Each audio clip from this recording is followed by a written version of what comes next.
အားလုံးပဲမင်္ဂလာပါရှင်။စာလေး Cookie for Family Channel မှာပြန်လည်ကြိုဆိုပါရစေ။ဒီတစ်ခါမှာတော့ငဆုပ်ကြော်ကိုထိုင်းနေကြော်စားသလိုပေါ့နော်။ထိုင်းစတိုင်လေးကြော်စားကြပါမယ်။သူကလည်းတစ်မျိုးလေးစားကောင်းပြီးတော့ထမင်းမိတ်စေပါတယ်။ဇာလင်းတို့အတူလိုက်ပြီးတော့ကြော်စားကြရအောင်နော်။ဇာလင်းကတော့သူနဲ့ဟင်းကျုံနဲ့ပြီးတော့ငပိရည်လေးနဲ့ပဲတွဲပြီးတော့စားပါတယ်။စားပြီးတော့ပြင်ဆင်ကြမယ်စဉ်ပဲသီးလေးတွေကိုပါပါလေးလီထားပေးမယ်နော်။ဒါကတော့ကျွတ်သွန်အဖြူနေချင်းစပလင်းထောင်းထားတာလေးပါ။ဒါလေးကတော့ဇာလင်းသုံးမဲ့ငါအကြေထုတ်လေးပါပေါ့နော်။သူကဘာငါနဲ့လောက်ထားလဲတော့ဇာလင်းလည်းမသိဘူး။ကိုကငဖဲသားစစ်စစ်တွေလုပ်ချင်နေဆိုရင်တော့စားပွဲပြီးတော့လုပ်နိုင်ပါတယ်နော်။ဈေးတွေမှာအခုလိုအထုပ်ပုံစံလေးနဲ့ရောင်းပါတယ်။ဒီတစ်ထုပ်ပုံစံလေးအသုံးပြုပါမယ်ပေါ့နော်။ပြီးရင်အရသာလေးထည့်ပါမယ်။အရသာကိုငံပြားရေးတစ်စုံနှစ်စုံမပြည့်တစ်ပြည့်ထည့်လိုက်ပါတယ်။ပြီးရင်တော့ကြက်သားမှုထည့်ပါတယ်ကြက်သားမွန်လက်ဖက်စားစုံတစ်စုံထည့်တယ်တကြားလက်ဖက်စားစုံတစ်စုံထည့်ပါတယ်ချိုချိုလေးကြိုက်တယ်ဆိုရင်တကြားကိုတွေတက်ပို့ထည့်နိုင်ပါတယ်ဒါမှမဟုတ်တကြားမကြိုက်ဘူးဆိုရင်လည်းတကြားမွန်နေရာမှာဟင်းချုံမကိုထည့်နိုင်ပါတယ်ပြီးရင်အယောင်အတွက်နည်းနည်းမုတ်ထည့်တယ်ပြီးဆိုရင်တော့စိတ်မှာထောင်းထားတဲ့ချက်သွန်ဖြူနေခြင်းစပလင်းအယောင်တင်မှုတ်ထည့်ပြီးထောင်းထားတာလေးကိုရော့ပြီးတော့နေပေးမယ်ပေါ့နော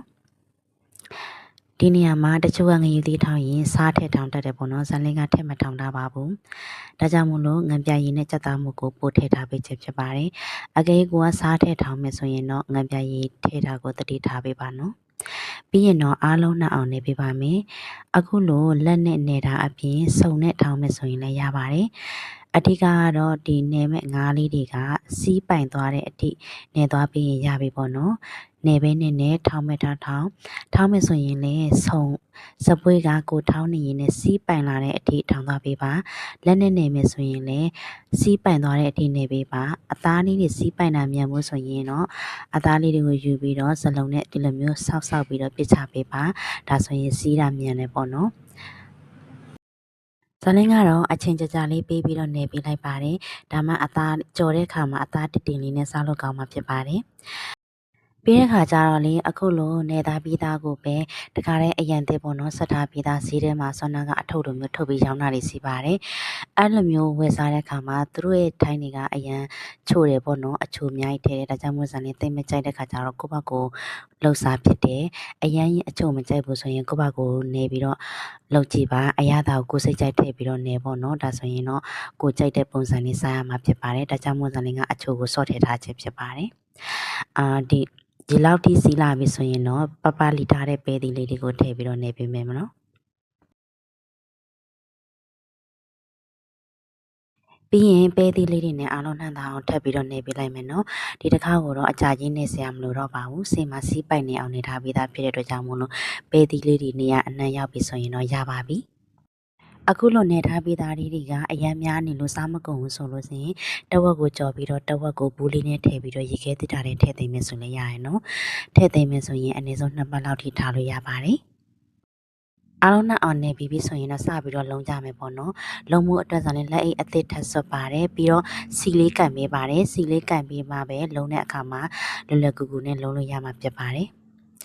်လုံးတာကိုတော့ကိုစိတ်ကြိုက်ပုံစံလေးလုံးပါလုံးလေးကြော်စားခြင်းနဲ့ဆိုရင်အလုံးလေးလုံးပေါ့နော်ဇာလင်းကတော့မလုံးမပြပုံစံလေးလုံးလိုက်ပါတယ်ဇာလင်းကတော့ငဆုပ်ကြော်ဆိုရင်ဘလို့ပဲကြော်ကြိုက်တဲ့အတွက်ကြောင့်မို့လို့ဒီကြော်နီးလေးကလည်းတစ်မျိုးလေးစားကောင်းတယ်ပေါ့နော်အနက်မွမွေလေးနဲ့ပြီးတော့ထူးဆန်းတာကပေးသီးလေးပါထည့်ကြော်တာကပြည့်တဲ့အတွက်ကြောင့်မို့လို့အချိုတက်ပိုရပါတယ်ချိုတာကဟိုတကြားချိုသလိုမျိုးအရန်ချိုဆူးနေတာမျိုးမဟုတ်ပါဘူးအစင်မှလည်းဇာလင်းပြောပြီးပြီပေါ့နော်တကြားအချိုကိုမကြိုက်ဘူးဆိုရင်စက်သားမို့တစ်မျိုးလေးထည့်လို့ရတယ်ဒါမှမဟုတ်ဟင်းချိုမို့ကိုလည်းအသုံးပြုလို့ရပါတယ်ကဲအလုံးလေးတွေလုံးပြီးပြီဆိုရင်တော့ဒေအိုတဲ့ကိုစီထဲမယ်စီကိုတော့မီအေးအေးလေးနဲ့ပဲပေးပူပါမယ်စီပူပြင်းလို့မရပါဘူးမီအေးအေးလေးနဲ့ပဲကြော်သွားပေးပါဒါမှအပြင်နဲ့အထဲနဲ့အကျက်ညီမှာဖြစ်ပါတယ်အကယ်၍မီးကပူပြင်းနေတယ်ဆိုရင်အပြင်ကတူပြီးတော့အထဲကမကျက်ပဲဖြစ်တတ်ပါတယ်အကြော်လေးတွေကိုမီအေးအေးလေးနဲ့စစ်လေးနဲ့ပဲကြော်သွားပေးလိုက်ပါနော်စီဝါရောင်ရင်လေးကနှစ်ဖက်လုံးကြက်ပြီဆိုရင်တော့စီလေးကနေအားလုံးကိုဆွဲထုတ်ပြီးတော့စီစုပ်စုပ်ကပေါ်မှာတင်ထားပေးလိုက်မယ်နော်ကဲဒါလေးတွေကတော့ရလာတဲ့ငဆုပ်ကြော်လေးတွေပါဒီငဆုပ်ကြော်လေးနဲ့တွဲစားဖို့အတွက်ကဖောင်ရွက်ပေါ့နော်ကဖောင်ရွက်လေးတွေကိုခူးပြီးတော့ရေဆေးတာပေးပါရေဆေးပြီးတော့ရေစစ်တာပေါ့နော်ရေစစ်ပြီးပြီဆိုရင်တော့စောနာကကြော်တဲ့စီလေးနဲ့ပဲဒါလေးတို့ကဖောင်ရွက်ကိုကျွတ်ကျွတ်ကလေးကြော်မယ်ပေါ့နော်သူကကဖောင်ရွက်ကြော်ကျွတ်ကျွတ်ကလေးနဲ့တွဲစားမယ်ဆိုရင်မှုမှုလေးနဲ့တကယ်ကိုစားလို့ကောင်းပါတယ်က ကဖောင်ရွက်ကိုလည်းကျွတ်ကလေးစားချင်တယ်ဆိုရင်နှစ်ပြန်လောက်ကြော်ပြလိုက်ပေါ့နော်တစ်ခေါက်လောက်ကျွတ်လာပြီဆိုရင်ဆယ်ထုတ်ပြီးတော့မှစီနောက်တစ်ခေါက်ထပ်ကြော်တယ်ပေါ့နော်ဇာလင်းကတော့တစ်ခါပဲကြော်ပါတယ်ပြင်းလို့ပါကဖောင်ရွက်လေးတွေကိုကျွတ်လေးရတဲ့အထိကြော်သွားပြလိုက်ပါကဖောင်ရွက်ကြော်ကျွတ်လေးရပြီဆိုရင်တော့ဒီဗီဒီယိုလေးကပြီးတဲ့လောက်ဆင်းနေပေါ့နော်ဒီနေ့ဗီဒီယိုလေးကိုအဆုံးထိလိုက်ပါကျေးဇူးပေးတဲ့တယောက်ချင်းစီတိုင်းကိုအထူးပဲကျေးဇူးတင်ပါတယ်ဇာလင်းကတော့ဒီနေ့ဒီငဖဲကြော်လေးရဲ့ပြီးတော့ဟင်းချိုငပိတူစရာနဲ့ဒီလောက်ပဲစားဖြစ်ပါတယ်နောက်ထပ်ဗီဒီယိုတွေမှာပြန်လည်ဆုံတွေ့ချင်ပါတယ်ရှင်